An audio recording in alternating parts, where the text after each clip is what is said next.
Dahil nagustuhan nga ni Frederick at ng mga managers nga sa Engrande Music ang kanta nga nito ni Jennie.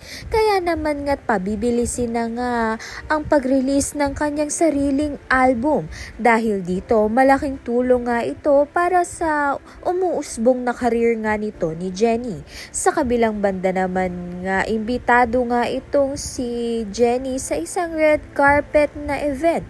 Kaya naman nga't pinaghandaan nga ito ni Jennie at maganda nga ang kanyang sinuot na gown. Kaya naman nga't lahat nga ng kamera ay nakatutok nga lang dito kay Jennie. Subalit dahil inggitera nga itong si Megan ay umiksena nga siya.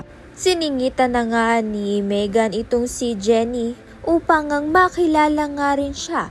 Dahil nga dito i-announce na nga ni Megan na hindi na nga siya parte ng Yumi. Dahil iniwan na nga ni Megan ang Yumi at ngayon magso-solo artist na nga lang siya katulad nga nito ni Jennie.